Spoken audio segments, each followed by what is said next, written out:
welcome back to Delicious Vanity. So today I will show you what I got for Christmas. So let's start! So first na ipapakita ko sa inyo yung galing sa father ko.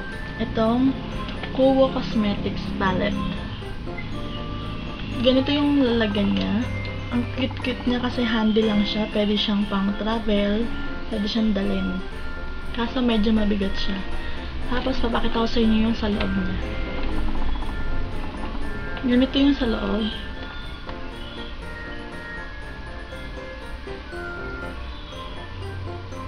Actually, puro ano siya, matte eyeshadow.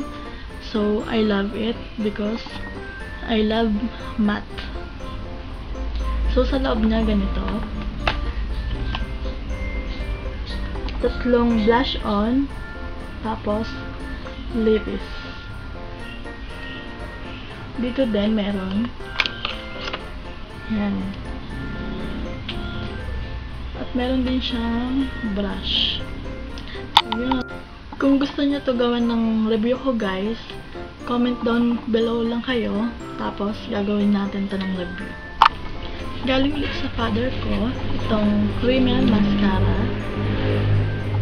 Yung isa may kasama siyang black eyeliner. Tapos, yung isa wala. So, excited na akong gamitin to. Kasi, dalawa lang yung mascara ko. Yung shade nitong isa ay 001 Black. Tapos, ito namang isa ay wait, nawawala.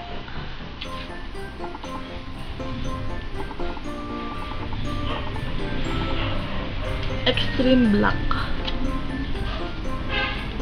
Extreme Black. Tapos, ito 001 Black. Next is foundation from Revlon. Revlon Photo Ready. Ang shade niya ay 002 Vanilla with SPF 20. So, yun. Papakita ko sa inyo yung review ko nito para makita natin kung maganda siya. So, next is from my mother. Itong compact powder. Number 2. Tapos sa loob niya ay ganito. At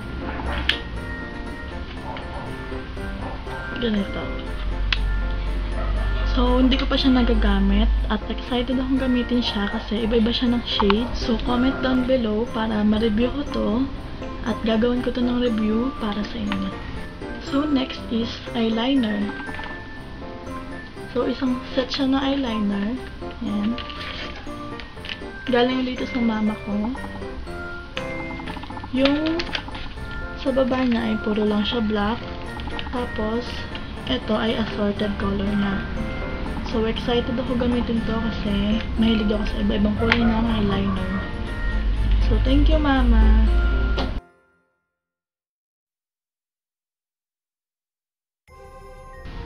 So, I'm not done yet.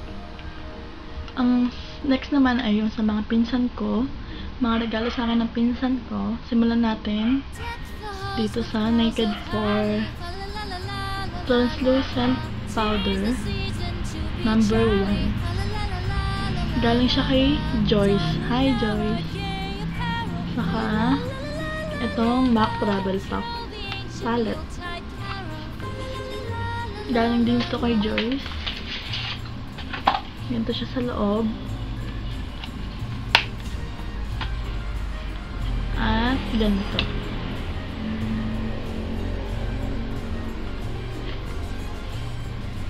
So, ito matagal ko na itong gustong bilhin. Tapos, yun, tinanong niya ako ano yung gusto ko sa Pasko. Yun, at binigay niya sa akin to. So, thank you, Joyce! So, next naman ay yung sa pinsan kong si Mika. Galing sa kanya tong Naked 4 palette. Yung lagi kong ginagamit sa mga tutorial ko. Ito yun. Kasi, I love it because puro neutral yung mga shades niya. Saka, wearable yung mga kulay niya. So, ito siya sa loob. Yan. So, thank you, Mika. So, medyo mainit na, kaya nag-decide na akong mag-pony ng hair ko. So, doon na tayo sa next, yung mga galing sa tita at tito ko. So, dito na tayo sa first, yung contour collection by Beauty Evolve. So, di ko pa siya nagagamit at excited akong gamitin to kasi complete na siya. Meron siyang highlighter, may powder, at saka may contour. At may blush on na siya. At the same time, meron na siyang concealer with 2 shades. May dark at saka may light. At meron na siyang super lambot na blush. Ayan. So, ito na yun sa loob niya. Kapakita ko na siya sa inyo. Ganito yung packaging niya. So, ito yung brush niya. Sobrang lambot. At ito yung concealer. So, yung loob, excited na ba kayong makita? So, ito na, papakita ko na sa inyo.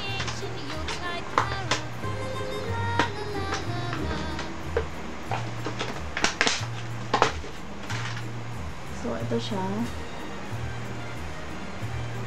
At yung loob ay meron siyang malaking salamin. Yan. At yung mga shade, ito. Take note, meron pa din siyang brush sa loob, dalawa. So, sobrang ganda siguro nito gamitin. So, I'm so excited na magamit ko na to sa mga tutorial ko at the same time sa mga pag-alis-alis ko at sa pag-apply ko.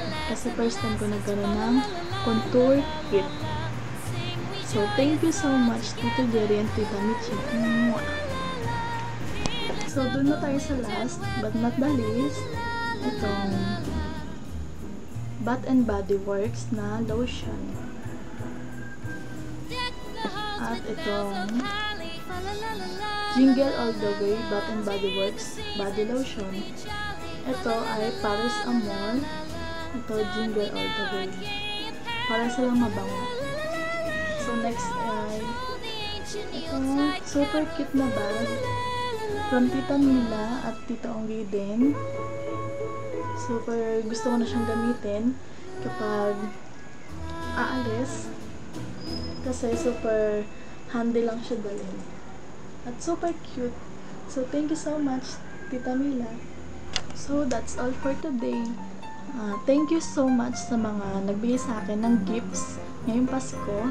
Especially sa mga tita at tito ko, sa mga pinsan ko, Mika and Joyce, tsaka sa mama at papa ko na sobrang sumusuporta sa akin sa mga vanity ko.